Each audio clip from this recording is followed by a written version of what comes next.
La sesión de hoy surge porque en la sesión pasada, durante la lectura del capítulo 3, nos dimos cuenta pues, que habían varios términos fundamentales para entender el modo de producción capitalista, para entender la verdadera naturaleza de la riqueza que se produce bajo este modo de producción, también la naturaleza de la relación entre el burgués y el proletario, y de ahí la necesidad de esta sesión de hoy para aclarar dichos fundamentos.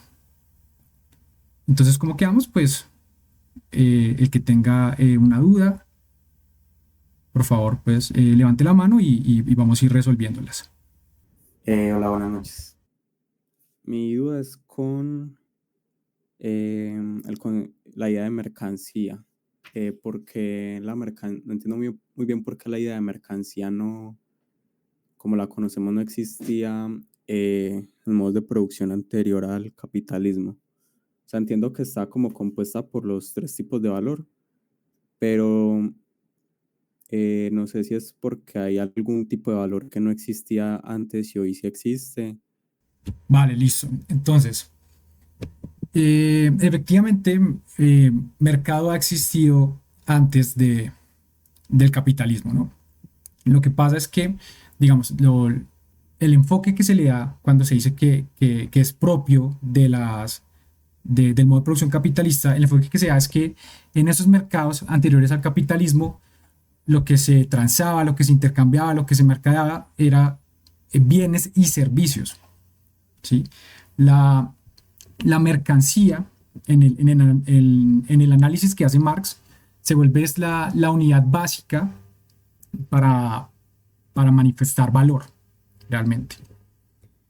Eh, y, es, y, y por eso es que, por ejemplo, no solamente capital se entiende como dinero que entra al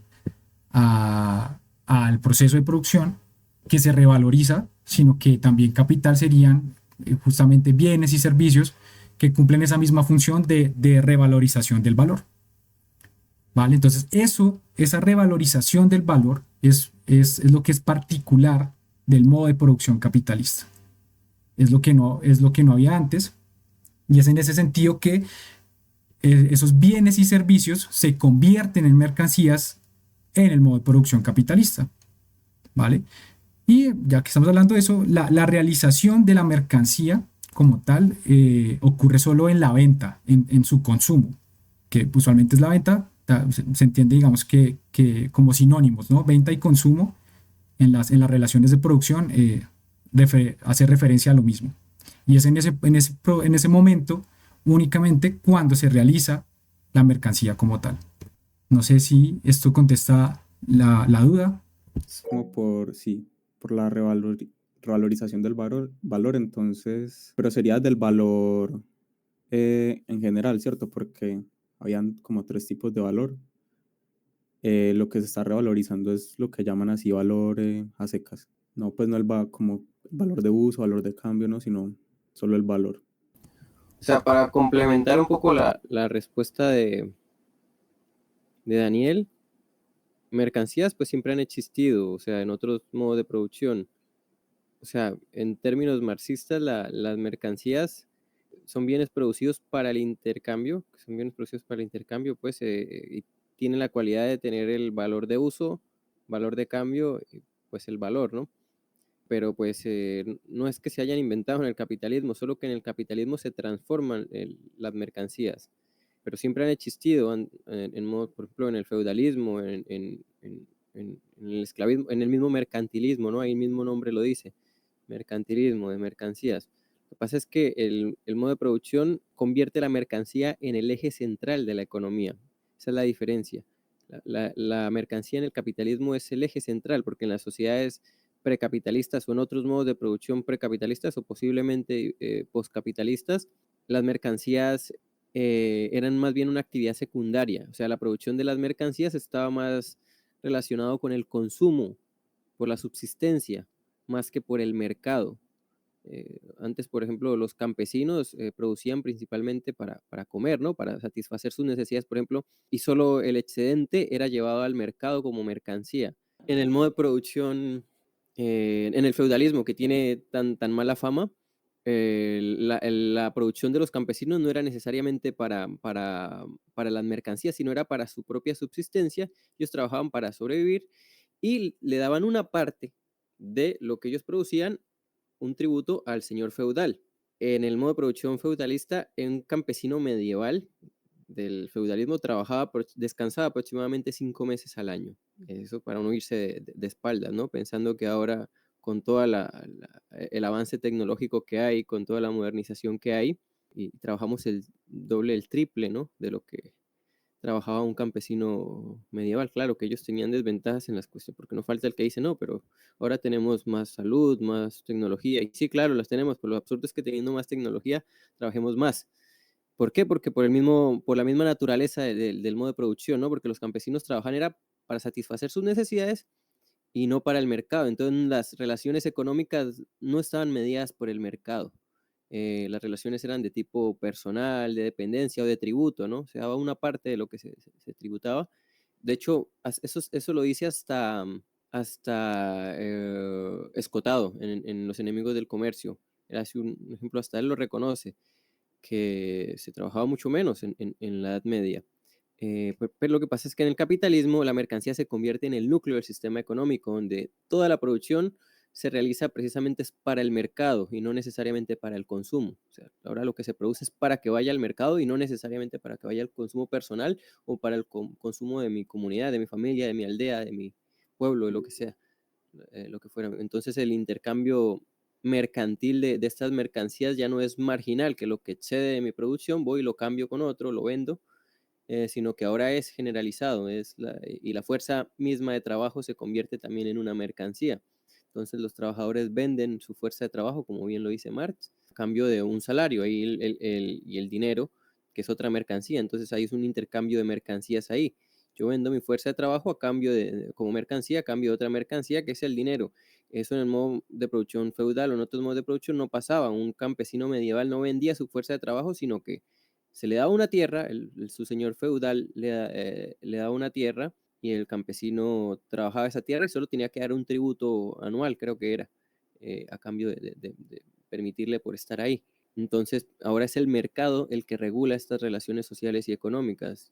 Como saben, pues es la lógica de la acumulación del capital la que se impone. Entonces, ahora el objetivo es, como bien lo acabo de decir Daniel, la revalorización, la valorización y revalorización del capital.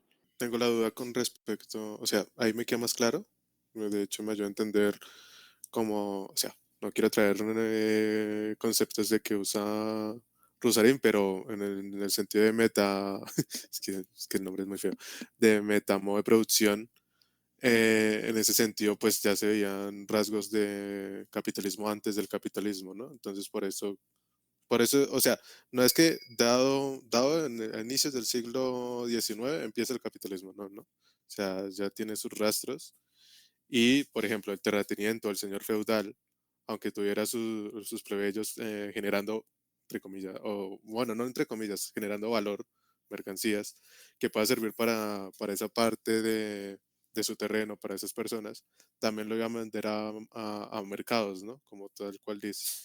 Ahí sí se genera, o sea, ahí lo que se buscaría es que ese excedente de producción, entre comillas, pase al señor feudal por ser el dueño del modo de producción. Esto implica esto, ¿no, Roman? O sea, no es tan golpe de carpetazo, sino sí, se genera valor antes, pero solo valor de uso y marginalmente valor de cambio.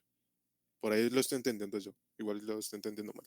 Sí tenían valor de cambio, pero pues no, ese no era el núcleo de la producción, o sea, ese no era el objetivo principal de la producción de mercancías. Era pues la supervivencia, ¿no? La subsistencia, la satisfacción de las necesidades y ya, eso es en las sociedades precapitalistas, o sea, el intercambio mercantil era limitado y estaba pues subordinado a otras formas de producción. Es con el capitalismo pues que las mercancías pasan a ser el eje central y pasan a ser universales y fundamentales, y ahora toda la producción, todas las relaciones de producción, todas las relaciones sociales incluso, o sea, todo lo que sería el eje circular del espacio antropológico, se basa en ese entorno al mercado, a la mercancía, al valor de cambio de las mercancías. Yo aquí tengo algo que creo que puede ayudar a entender bien esto de la mercancía, ¿no? Porque Es bien cierto que en el libro sale que en modos de producción anteriores no existían mercancías y entonces, ¿cómo así, cierto? Entonces, vamos a entenderlo. Entonces, para eso voy a leer una parte del libro, una parte chiquita, en donde, para darles contexto, se viene hablando de la riqueza, de qué es la riqueza en el modo de producción capitalista, ¿no? Entonces dice, y esa riqueza que no puede ser estructuralmente definida más que construyéndose como un inmenso almacén en tiempos de paz o un arsenal en tiempos de guerra de mercancías. Es a partir de esa modernidad que se estructura económica construida a través de la dialéctica de clases, estados e imperios, cuya unidad básica es la mercancía, desde donde Marx analiza modos de producción anteriores, determinando que, aún existiendo capital en ellos, ojo, existiendo capital en modos de producción anteriores, no existían mercancías, trabajo abstracto ni plusvalor, y por lo tanto tampoco colonialismo ni subordinación geopolítica en el sentido moderno. Dejemos ahí la cita, ¿listo? Eso para el que quiera, esa es una cita que empieza en la página 75, continúa en la 76. Entonces vemos que aquí se dice que, oiga, ¿cómo así que había capital en modos de producción anteriores, pero lo que no había eran mercancías, según Marx, ¿no? Según el análisis de Marx. Entonces, ¿a qué se refiere Marx por mercancías? Tiene que ver con lo que comentó Roman, y es que en el modo de producción capitalista, la mercancía desde el momento inicial, desde su origen, desde su concepción, desde su diseño, se concibe como tal. Ya no se piensa en bienes y servicios, que era lo que Roman hablaba de satisfacer necesidades, sino que desde el principio, desde el momento cero, se concibe la producción de esos bienes y servicios para que entren al mercado, a transarse en el mercado, para que haya intercambio y cambio. Entonces, esa es la gran diferencia, que ya la había mencionado Roman, ¿no? Entonces, ese es el concepto de mercancía que maneja Marx y pues del cual también bebe y se alimenta Armesilla. Entonces es ese. Entonces entender que mercancía no es simplemente bienes y servicios que entran a un mercado, sino que son bienes y servicios que se crearon con ese propósito, no con el propósito de satisfacer necesidades, sino de entrar a transarse a un mercado. Esa es la gran diferencia que separa a modos de producción anteriores y el capitalismo. Y por eso es que también en la cita que leí dice que existía capital en ellos, claro, porque por ejemplo los fenicios, ellos pues revalorizaban el valor, invertían una cantidad, compraban unos bienes y servicios, los llevaban por ejemplo a Cartago, a Roma, a otro lado y en la venta pues el dinero inicial, su inversión inicial pues se revalorizaba. Entonces claro, había capital, pero no existía mercancía en ese sentido. ¿Listo? No sé si esto logró aclarar un poco la cuestión. Ahí se da más que todo por las fuerzas de producción, digamos, o sea, como se tecnificaron y se puede generar más producción en general. Reestructura pues esa forma de ver la producción. Ah, bueno, y esa es otra duda que tengo. ¿Cuál es la idea de producción en general en Marx? Que se dice mucho en el materialismo político que es muy importante y tales. Yo todavía no me he visto, o sea, todavía sigo en el curso, pero no lo sigo tan fuerte, así que todavía no me queda del todo claro. Entonces, la mercancía surge, bueno, y junto con el capitalismo surge, es más bien como un arma política como de subordinación de unos estados a otros, ¿no? O sea, tipo, como es una forma de, digámoslo así, como globalizar los costes de producción por el trabajo abstracto. Entonces, mientras yo tenga como la capacidad de disminuir mis costos de producción por las mismas mercancías que valen como teóricamente lo mismo. Entonces, una forma de yo, digamos, ganar más al momento de intercambios y, bueno, sí, usarlo como un arma política al fin y al cabo. Bueno, lo que dijo Heiner, pues, es que escucho entrecortado por momentos, pero lo que dijo Heiner fue que la mercancía es una herramienta de subordinación, pues más o menos, o sea, no es que sea esa la herramienta como tal, ¿no? Es que ese es el eje central del modo de producción capitalista, es lo que pasa a ser, es entrar en las relaciones de producción, pero es la contradicción capital-trabajo, la propiedad de los medios de producción es realmente la herramienta de subordinación, principalmente. O sea, ya la mercancía es como algo que surge del modo de eso. y que tiene una característica concreta en el modo de producción capitalista, que es a lo que se refiere en el texto, que tiene otras características en otros modos de producción. Entonces, como bien lo acabó de aclarar Daniel, por el lado de la pregunta de Michael, que creo que era la idea de producción, ¿no? Bueno, la idea de producción de Marx eso también lo vimos ahí en el taller, en el artículo también está, que es básicamente que el ser humano es, bueno, es que hay unos que dicen que es el único animal, pero no, eso desde Gustavo Bueno sostenemos que no es el único animal, pero es el único animal que tiene vida política, pero no es el único animal que necesita transformar la naturaleza, ¿no? Para sobrevivir. O sea, el ser humano es un animal que se caracteriza porque necesita transformar su entorno para poder sobrevivir, para poder satisfacer sus necesidades, porque tal y como vino al mundo, así más no podría sobrevivir, ¿no? Así que no podría ni pasar una noche entera por el frío si no se abriga. Entonces es un animal que necesita estar transformando constantemente su entorno, es decir, la naturaleza, para poder sobrevivir. Entonces, al transformar esta naturaleza, ahí es cuando, esa es la idea de producción de Marx, esta transformación que hace el ser humano de la naturaleza, del entorno, es la capacidad, esa es la capacidad productiva, que es lo que necesita el ser humano para sobrevivir. Pero claro, no es el único animal que lo hace, ¿no? Por ejemplo, los castores construyen represas, las abejas construyen panales, las aves construyen nidos. Entonces, en ese sentido, por eso y al producir, al transformar la naturaleza, se produce cultura. ¿Qué es eso? La cultura, desde el término del materialismo filosófico, desde las coordenadas del materialismo filosófico, es la naturaleza humanizada.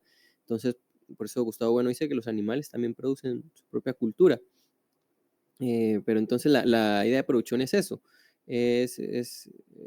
No es una relación entre, ya sería entre el eje del espacio antropológico, entre el eje angular y el eje radial del espacio antropológico, y también se da entre el eje circular, también es una relación entre personas, no es solo eso, ¿no?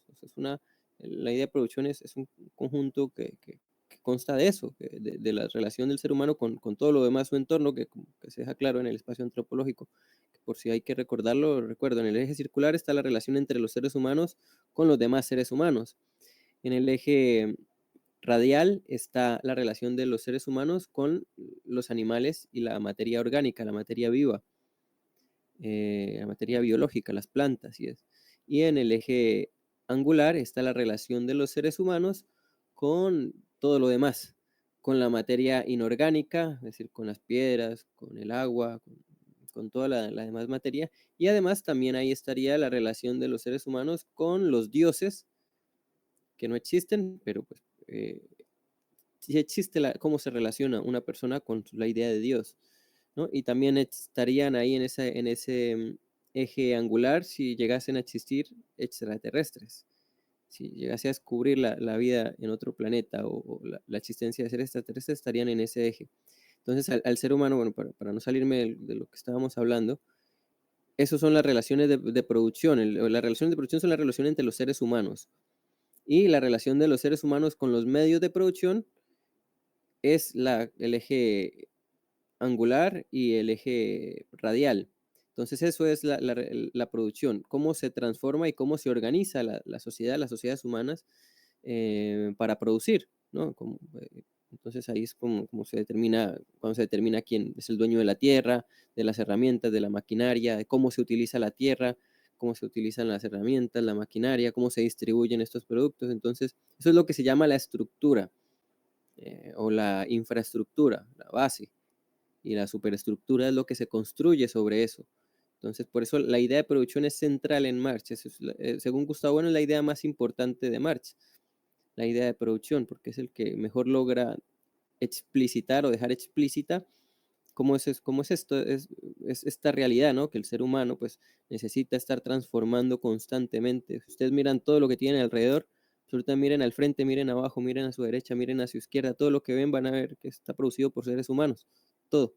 La ropa que tienen puesta, el aparato que están usando, el piso sobre el que están parados o la silla en la que están sentados, el techo sobre el que están, la pared que tienen a un lado, lo que tienen colgado en esa pared, lo que tienen todo, o sea, todo lo que tienen ahí fue producido por seres humanos. ¿Y cómo? Pues al transformar la naturaleza.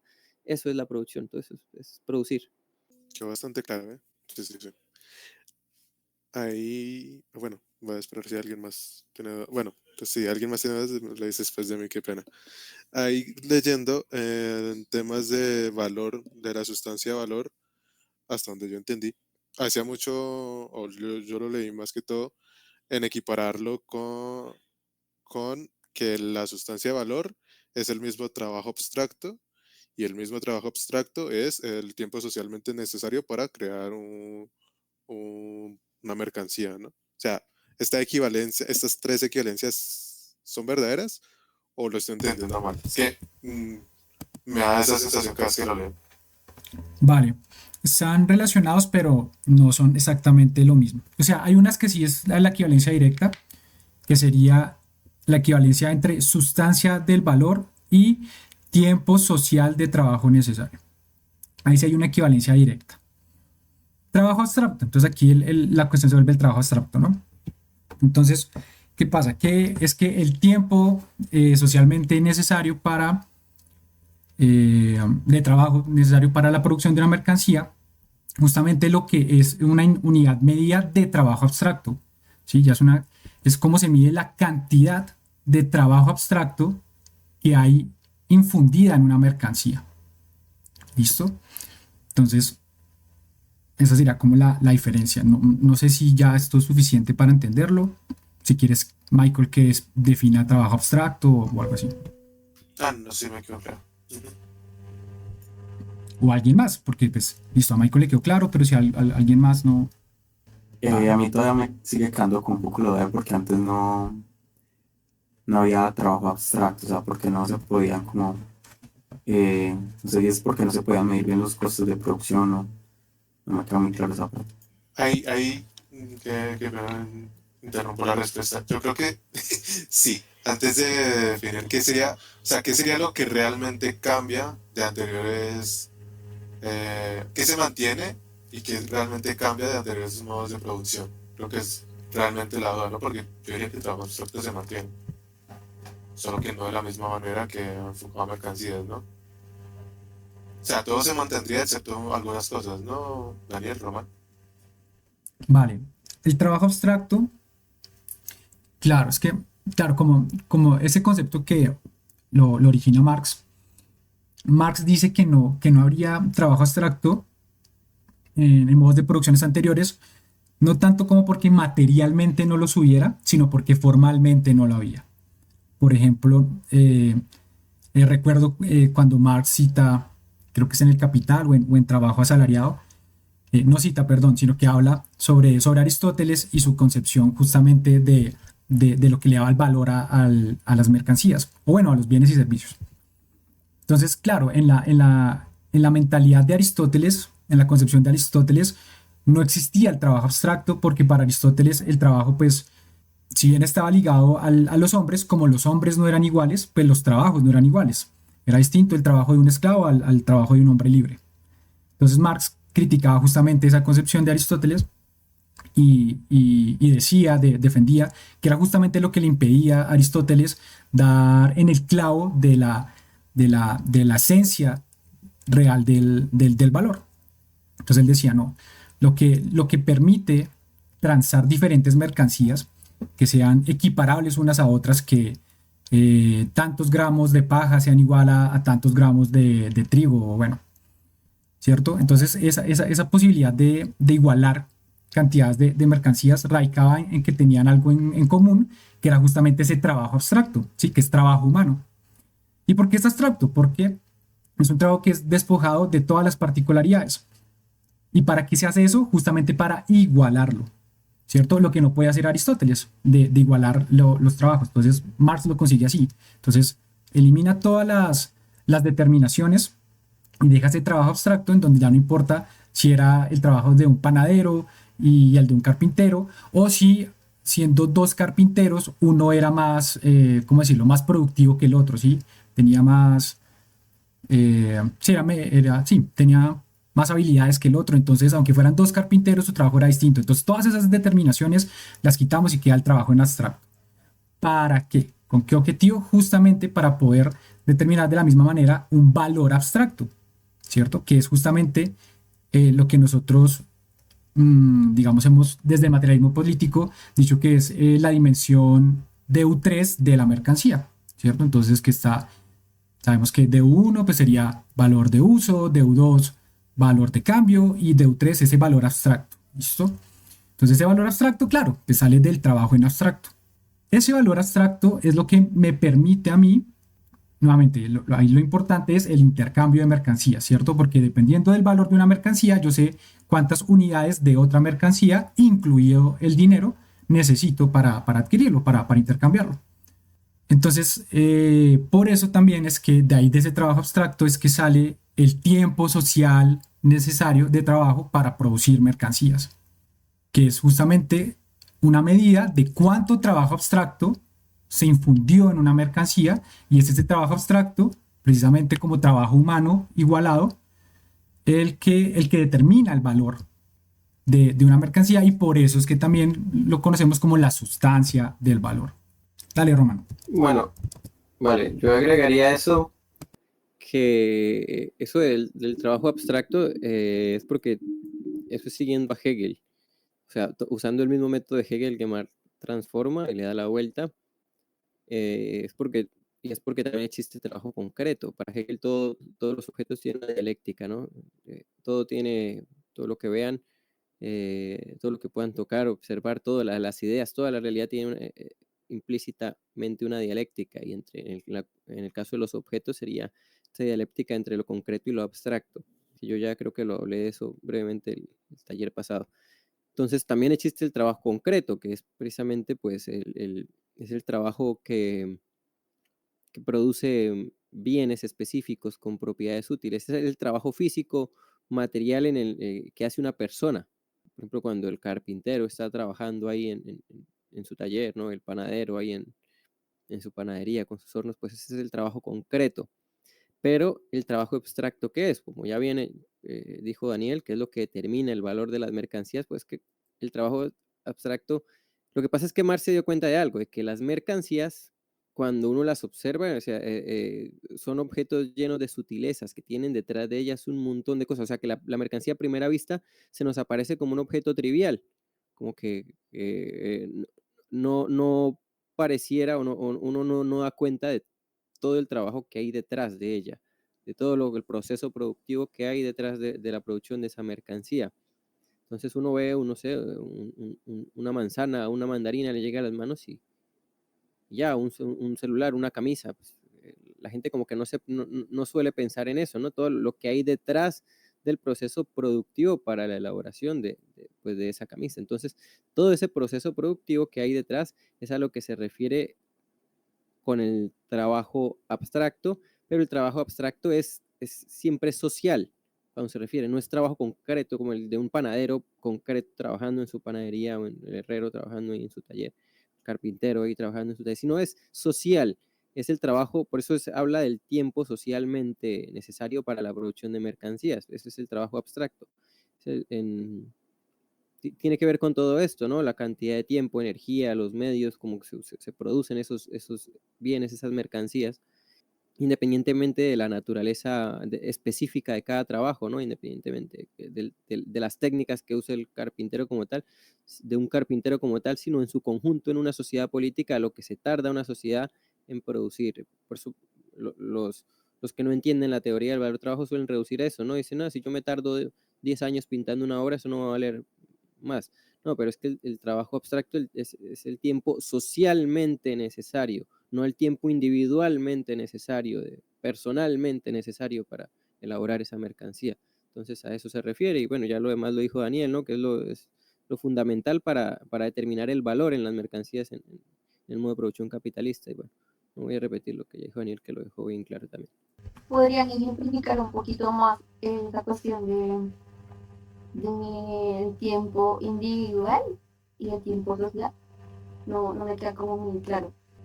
Mal, listo. Digamos que o sea, primero usamos bien como los términos, ¿no? Entonces no es tanto de tiempo individual o trabajo individual, sino trabajo concreto y trabajo abstracto. Entonces, la diferencia en qué radica. Entonces, el trabajo concreto, empecemos por ese, que es como más fácil de entenderlo. Entonces, es concreto justamente porque ahí tenemos todas las determinaciones de ese trabajo. Entonces, por ejemplo, el caso del panadero, entonces específicamente el trabajo del panadero es pues las operaciones que hace el panadero con los ingredientes que tiene, ¿cierto? También concretamente, digamos, qué horno está usando, ¿cierto? Es distinto, digamos, la panadería Bimbo a la panadería del panadero del barrio, ¿no? Entonces también los medios de producción que tiene son distintos, ¿cierto? Entonces, en lo concreto es, mejor dicho, puntual, como un ejemplo preciso, exacto, ¿sí? De un momento sociohistórico preciso. Entonces, este panadero con estas condiciones exactas, con estos instrumentos, con estas materias primas, produce pan, ¿cierto? Y eso le toma un tiempo, eso sería el trabajo concreto. El trabajo abstracto, entonces, es quitar esas determinaciones y expresarlo más bien es en función de horas hombre. O sea, por supuesto también está relacionado con el desarrollo tecnocientífico de una sociedad particular y un momento histórico particular. Porque ese tiempo socialmente necesario justamente lo que busca es expresar como la capacidad productiva de una sociedad. Y de hecho, también las tiende ya a la dialéctica que conocemos todos, ¿no? De clases, estados e imperios. Entonces, ese tiempo socialmente necesario también se va a ver afectado por las capacidades productivas de otras sociedades. Y en el mercado internacional eso es lo que termina también determinando el valor de las mercancías, ¿cierto? Por eso una sociedad más productiva pues nos entrega mercancías de diferente valor al de una sociedad menos productiva. O en algunos casos tiene incluso mercancías que otra sociedad no es capaz de producir, no tiene los conocimientos tecnocientíficos, la adquisición de materias primas para producirlo, ¿cierto? Entonces, ese trabajo abstracto, obviamente, es una idea que ya cuando se quiera hacer el cálculo, pues ahí la verdad desconozco, eso ya es más del campo económico, de cómo se hace ese cálculo, pero obviamente es complejo en el sentido de que hay que calcular justamente, pues también los medios de producción de la sociedad y tal. Entonces, a grandes rasgos, lo que hay que entender es, por ejemplo, la producción de una silla. Entonces, claro, la silla producida de forma industrial, pues es distinto a una silla artesanal. Se puede entender a esa forma artesanal, aunque no es exactamente lo mismo, como la producción concreta y la industrial como la producción abstracta. ¿Vale? Aquí veo que Roman quiere hablar, entonces le doy la palabra. Sí, no, también quería complementar, pues Marge al hacer la pregunta preguntó cuál es la diferencia entre trabajo individual y cómo era el tiempo individual y tiempo socialmente necesario. Claro, bueno, esto de tiempo individual y tiempo socialmente necesario o sea, tiempo socialmente necesario sí, pero el tiempo individual no lo dice Marx. Él a esto se refiere con trabajo concreto y trabajo abstracto. O sea, lo que él usa concretamente es trabajo concreto y trabajo abstracto. Entonces, el tiempo socialmente necesario, bueno, ya creo que Daniel dejó bien claro un poco esto, pero también para complementar un poco, o sea, el tiempo socialmente necesario es el tiempo que toma en promedio en una sociedad, en determinada sociedad política, en determinado momento histórico, en determinado contexto, producir determinada mercancía, ¿no? Por eso es trabajo abstracto, eso es a lo que se refiere. El trabajo abstracto es en promedio, o sea, se hace una abstracción dentro de una sociedad política, en promedio cuánto le costaría a un trabajador, también según las herramientas, las maquinarias, los métodos de producción, o sea, el nivel de productividad que existe en una sociedad. El desarrollo tecnológico, ¿no? También influye, la habilidad, la preparación de la fuerza de trabajo y de los trabajadores en sí, las condiciones, bueno, como siempre, las condiciones materiales, ¿no? La calidad de las materias primas, la organización, la determinada organización que tengan. Bueno, todo esto es lo que determina el valor de la mercancía. Entonces, eso es el trabajo socialmente necesario. Es decir, no depende del esfuerzo individual de un trabajador, sino es es un promedio que se hace en el contexto de una determinada sociedad política y de determinada época, como ya, bueno, lo dijo Daniel hace un momento. Unas sociedades pueden producir en más rápido o de mejor calidad o dependiendo de las técnicas que utilicen, de la tecnología que tengan. Entonces determinadas mercancías pueden salir más baratas, por eso China, estamos llenos de mercancías chinas porque ellos producen mercancías en menor tiempo y a menores costos que lo que podríamos hacerlo nosotros y casi que cualquier otro país. del mundo con la mayoría de mercancías. Entonces, por ejemplo, si alguien produce alguna mercancía con herramientas obsoletas, o sea, más lentamente, eso va a hacer que sus mercancías a la hora de competir con las de otra sociedad que las produce en menor tiempo, pues la otra sociedad las puede vender más baratas. Y eso es lo que pasa con China, que puede vender mercancías más baratas que otros países.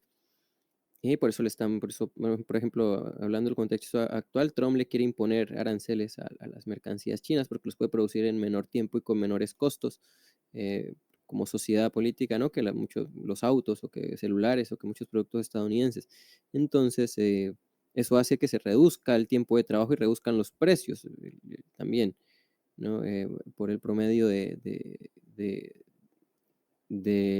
todas estas cosas que dije, ¿no? Para la hora de producir estas mercancías, el tiempo, la tecnología, las herramientas, la maquinaria, la tecnología que se use, las técnicas, bueno, todo esto, eso es todo eso se refiere con el trabajo abstracto, que es sinónimo del tiempo socialmente necesario o está relacionado directamente con el tiempo socialmente necesario. Y lo otro sería el trabajo concreto, que ya sería como el tiempo individual, que como lo dijimos, pero Marx no usa la expresión como tal tiempo individual, sino usa la expresión que yo, hasta donde yo sé, es trabajo concreto y trabajo abstracto. Eso es. Gracias, quedó más claro.